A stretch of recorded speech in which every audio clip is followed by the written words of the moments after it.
Good morning. Welcome to Up to the Minute. I'm Todd Duplantis, and we're live at the HCCTV studios this morning, Studio B, as we like to call it. Good to have you with us. Welcome to Up to the Minute. We've got a half hour of your HCC news and information. It's the 8th of September. We're moving through this month, and it's hard to believe we're already through this week almost. Dr. Lana Pagao is joining me this morning. She is the Communications Director at HCC's Northwest College. Lana, good to see you.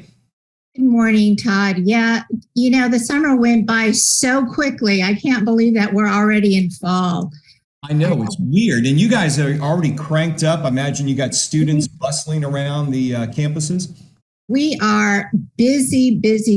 Enrollment is up. People are so excited to be back face to face, getting back to their life and getting back to pre-COVID activities. So, yeah. The roads are crowded, the classrooms are full. We're really excited. That's great. Good to see things back up in the swing. We want to thank everyone for joining us this morning on Facebook Live and YouTube. We're here just about every morning that HCC is in session. We're live at 10 a.m. And Lana, they can also find us on social media and on HCCTV. Yeah, we are live at Houston Community College District Facebook page and YouTube, not HCC. We're also on Twitter, LinkedIn, Instagram, and on HCC TV at noon, 5 and 10 p.m. Monday through Friday. Okay, you're going to be speaking with these next two guests, so we'll introduce them real quickly. Thursday Family Fun Day, we're hitting the road to Fort Bend County, see some classic cars and talk about a big event that's coming up. Renee and Janice, Renee Butler and Janice Vyoral, who are co-chairs of the Ride to Rosenberg car show. Ladies, welcome to the show. Hi. Good morning. Yeah, good morning. Good to have you with us. Big event coming up. We're looking forward to hearing all about it. I know we got a lot of classic car fans in the audience, so stick around. We'll be with you in about 10 minutes. Okay, we're going to get things started. We're going to talk about math. That's right. Timor Sever. Tim is joining us, Mathematics Dean of HCC Southeast College. Welcome back to the show, Tim. Thank you, Todd, for having me back. It's always a pleasure being on your show. And good morning. The semester's up and running, and you've got Math Jams back in session. Tell us first off, what is the Math Jam? What's it all about? Sure. It's a great student initiative we have. It's the Friday Math Jams, we call them. They're every Friday of the semester, spread across 7 courses, and these are sessions led by full-time math department faculty that are study sessions, review sessions. They're a little different from tutoring. So these are the hands-on sessions we have for our students. And can any student attend this? If, for example, if you've got some questions about some problems you have or some things you want to work out, maybe you don't understand a theory, can they bring it up? Is this kind of like a mega tutoring session? Yeah, in a way, it's more than a Q&A. So it started last year as being simply Q&A. Now we've added a little more structure. So we have a theme for each week in terms of which sections are the focus. But we say we'll take any question from the past. Maybe, one class is slightly ahead, a question from the future as well. Absolutely. And is it online or is it in person? How does it work? Good question. They're virtual. They're done in Microsoft Teams. So there's no real physical barrier to attendance. Right. And, even though we're coming off, COVID is still around, we're coming off the lockdown, where we felt that doing them virtually would be the most attractive to students for now. And they can be at home, be wherever, and just log on to Teams and be able to participate in this. What's been the reaction from students? Has it been very well attended? Obviously, you guys are continuing these, so you must have a good audience. Oh, yeah. We have over twice going into the third week, which is tomorrow, actually. We have over twice the attendance thus far. So they're very well attended. We're doing better with the advertisement. Your team is lending to that effort as well with this plug right now. Thank you for that. And you guys have you also have a math department faculty workshop series. What is that all about? Oh, yeah, that's somewhat new. Now, I think for the first several weeks of the semester, we have there's really a technology workshop, mostly for faculty. Some of it's about the academic integrity issues we're facing.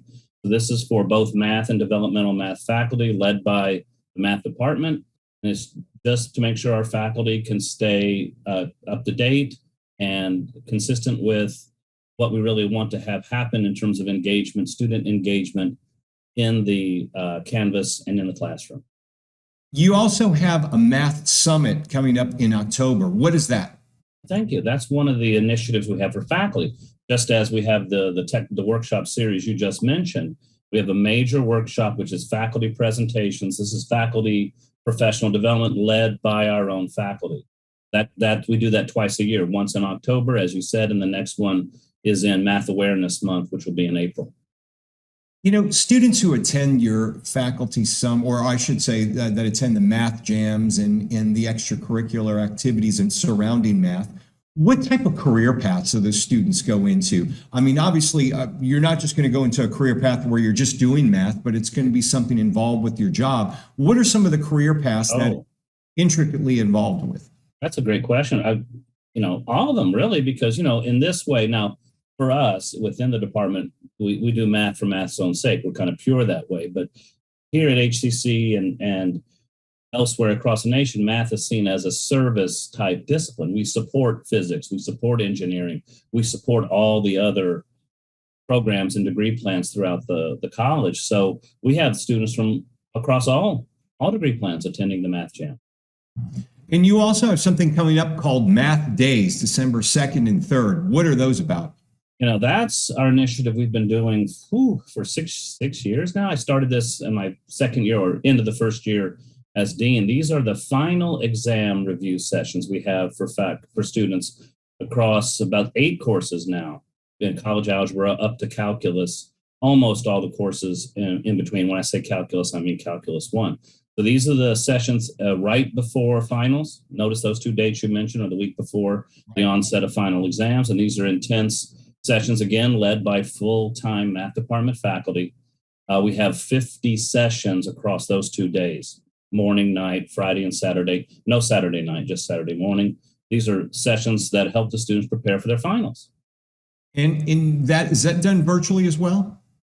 Yes, for the past 2 years, it started in person. This year, we're exploring. We have a host of faculty that want to return, and we want to return to the in-person setting as well. So this year, we're setting up, locations at Central, Northwest, and Southwest.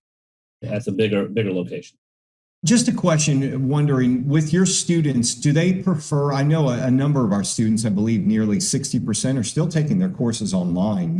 They seem to enjoy that since the pandemic kind of forced us online. And now it's kind of a mix where students are taking some online and the hybrid versions.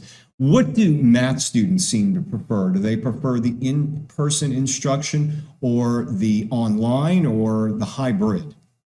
We're actually going to increase our hybrid footprint this coming spring, but they have preferred the online in the light of COVID, or I should say in the umbra of COVID. But we are seeing, as Lana mentioned, we're seeing a resurgence in the in-person setting. So we're seeing students return to the classroom, and we're seeing a lot of students, really want that in-person touch. Being remote, it means you're being removed from your faculty member to a certain extent as well. Another question, not involving math, but what does a math dean do for fun? Ride bikes or anything like that yourself?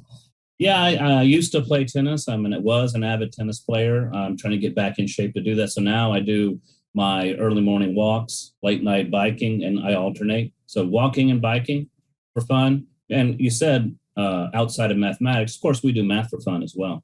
Yeah. Well, you won't catch me doing math for fun. I'll try the biking and certainly the running, but I think if you catch me doing math, it's something I have to do, not something for fun.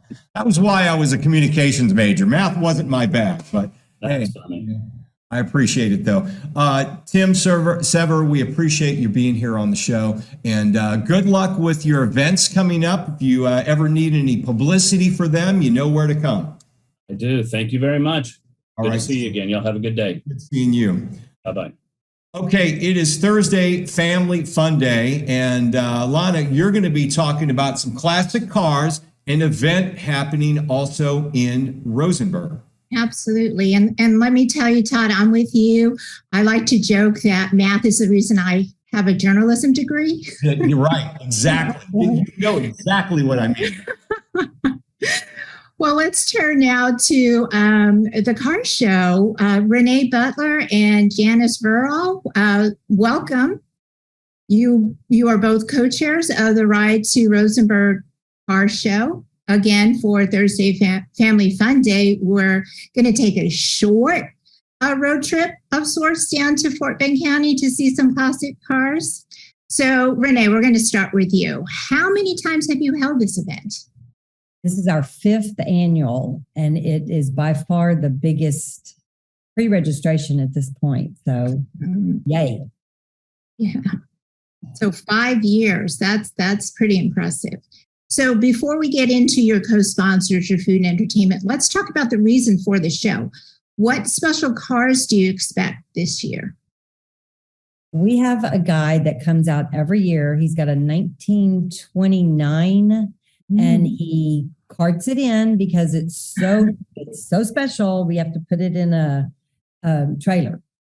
I also have another car that it's new because that's the new thing that everybody wants to do, the new ones versus the classic ones. So we have a little bit of both this year. That's awesome. And while we still have you, Renee, the lead sponsor for the 5th year is Legacy Ford, where you work. So they'll also have some of their vehicles on display. So Yes, what will you be showing? As they told me, it depends on what's on their lot right now. Because with everything else, the lots are a little bit light. But they'll be bringing out 2 or 3 of their newer vehicles. Yeah. The big Ford trucks that they have. Yeah, those are very popular, those Ford trucks. I want to tell you, my husband's uncle has a 1966 Sky Blue Galaxy 500 convertible, only owner, collectible condition. You know, most people for their weddings, they have a limousine. We drove in that car, absolutely beautiful. You know, Ford makes their cars to last forever. Absolutely. Yeah. So Janice, I'm sorry, go ahead. I said, lucky you. I know. It's a beautiful car and he gets to drive it around and show it off and gets lots of attention for it. So Janice, come on into the conversation. The car show is co-sponsored by the Rosenberg Arts Alliance. Why is the Alliance involved? The Rosenberg Arts Alliance was created because we're a cultural arts district designated by the state of Texas. And the car show is one of our art events that we do each year. Wow, that's great. And you all are the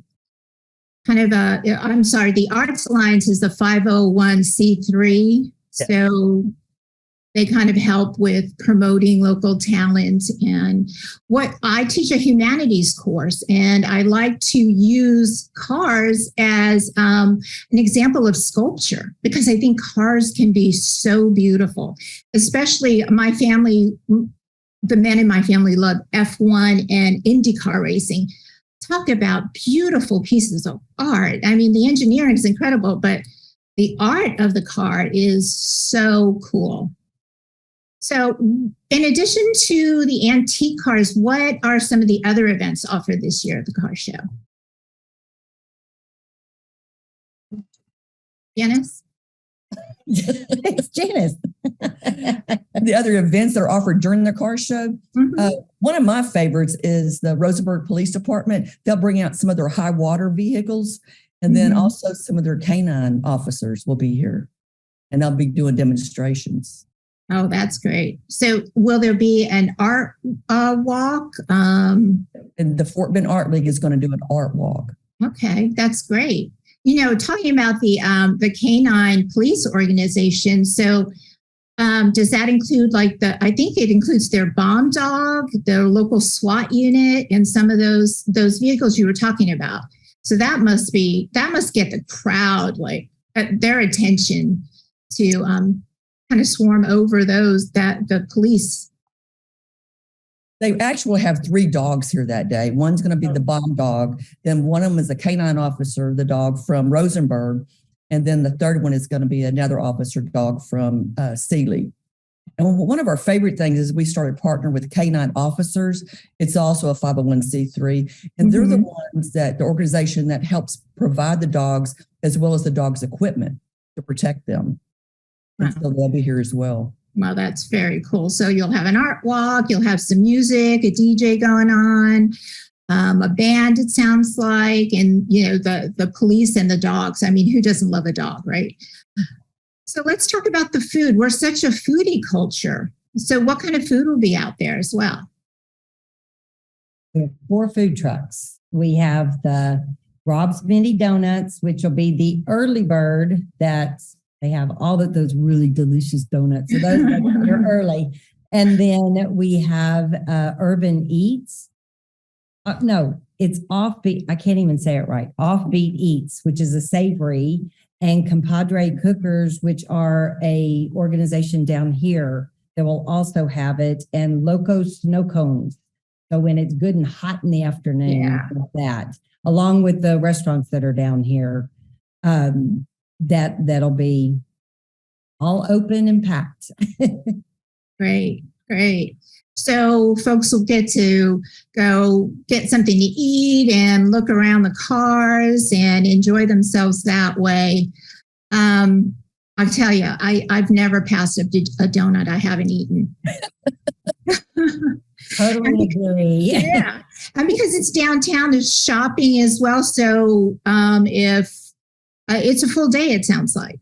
It absolutely. So once you're through, the guys will obviously be on the cars all day looking at them, where the women can go shopping. There's a ton of really unique boutique shops that are down here, and you can get that glass of wine while you're waiting at the Arvino. So there's a full day of activity for sure that you can have down here. Right.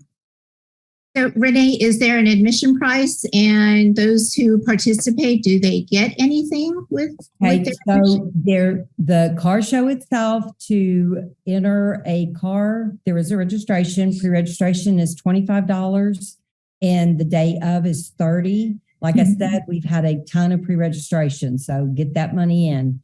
As far as they will get a swag bag that will have a t-shirt. So like our t-shirts that are here, the Ride to Rosenberg. Very cool. And those are collectors for the guys. They really do enjoy those shirts. Wonderful. But to the public, it's open, it's free. Awesome. So what times are the shows, and how can people find you to register? Okay, the show is from 10 to 4 with registration from 8 to 10. You have to go to, we have Ride to Rosenberg Facebook page. Discover Downtown Rosenberg also has the link. And you can come by another time soda fountain. We have registration forms and pay at that point too.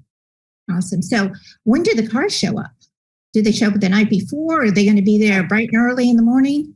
6 in the morning. Yep. We're actually closing the streets at 6.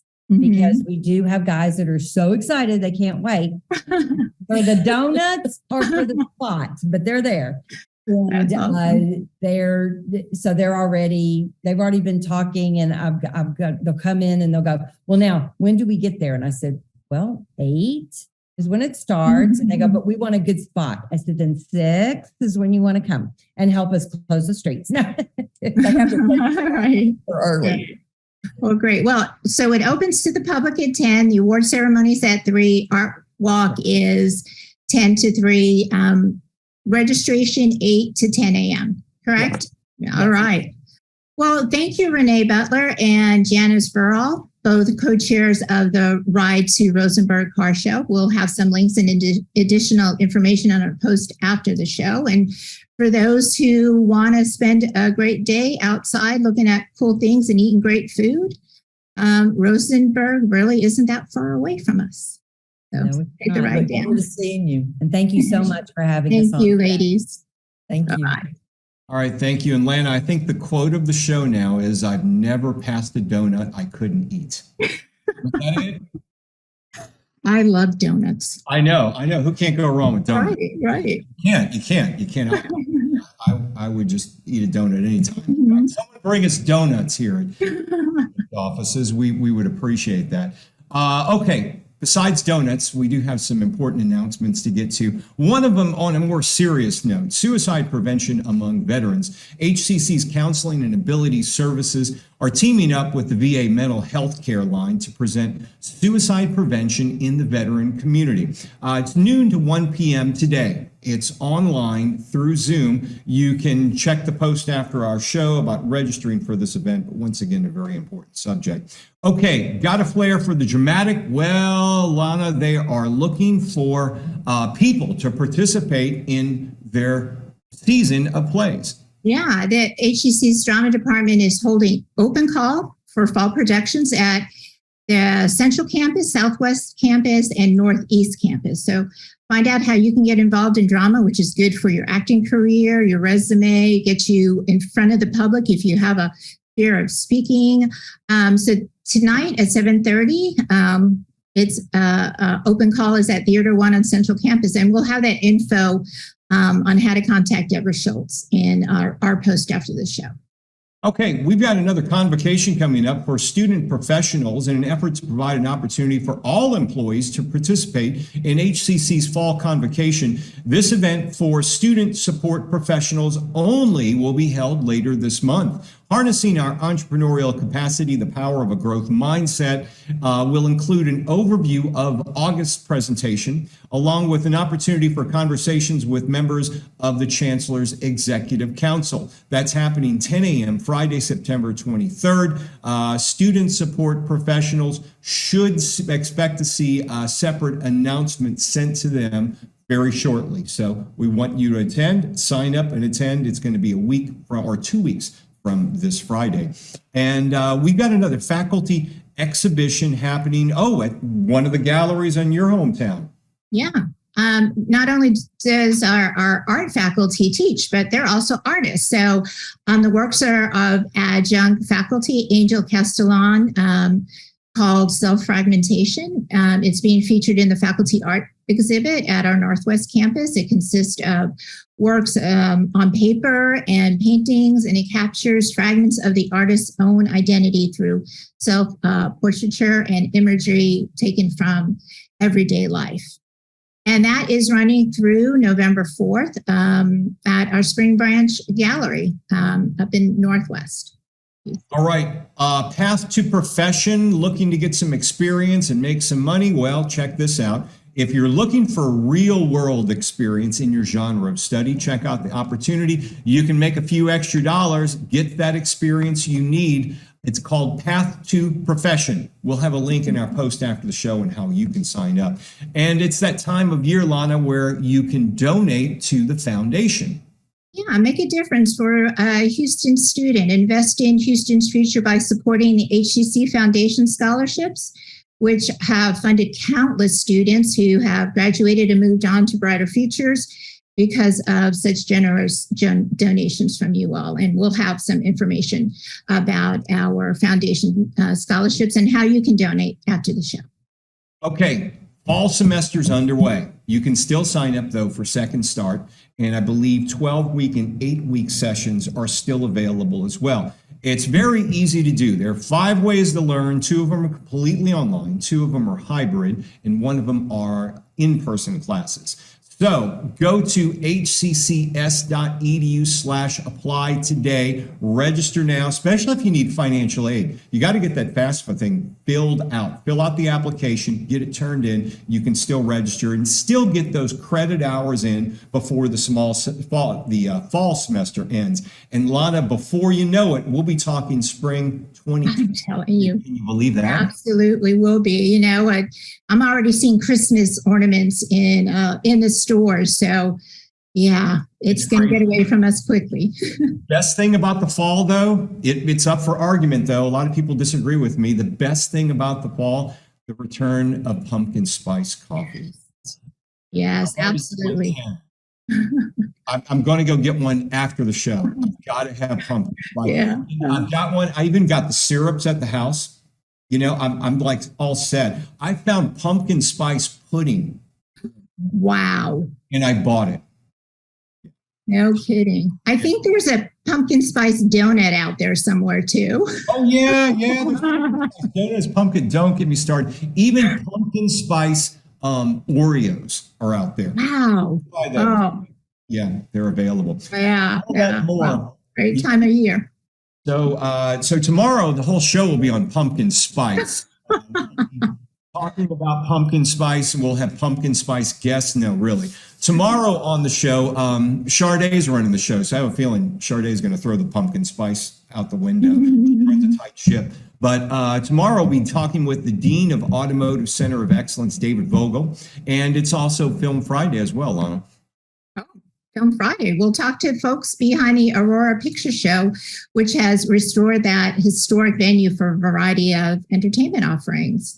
So that'll be fun. That will be tomorrow. And it's Friday, by the way, if you didn't know. Already a short week. We're already talking Friday. So yeah. Lana, thanks for being here. We'll see you next time on the show. Absolutely. Thank you for having me. All right. And thanks all of you for joining us. We will see you tomorrow, 10 a.m. live for Up to the Minute.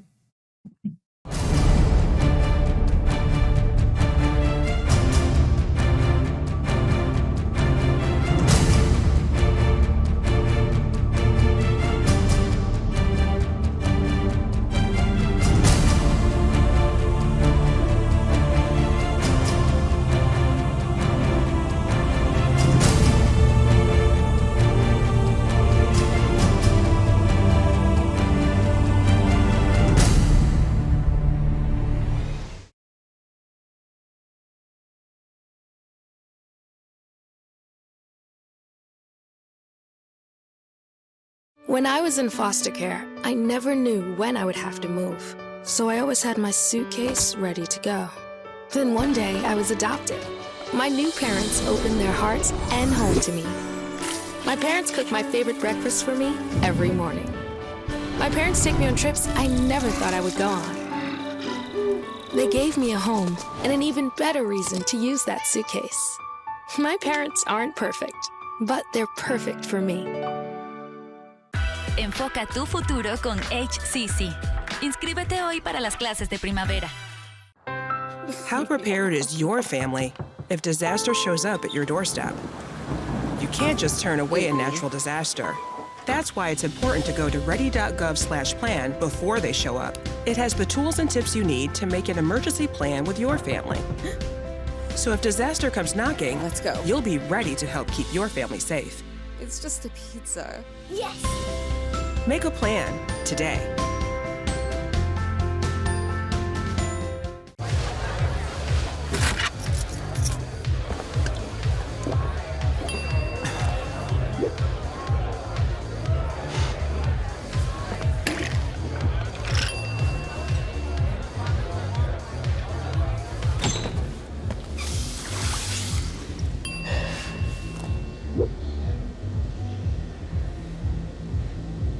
If you need to do something to feel okay to drive, you're not okay to drive. Don't drive buzzed. I want to eat apples and bananas. I need to eat apples and bananas. Why can't I eat apples and bananas? Support the Feeding America nationwide network of food banks to help provide meals to those in need. Join us at feedingamerica.org.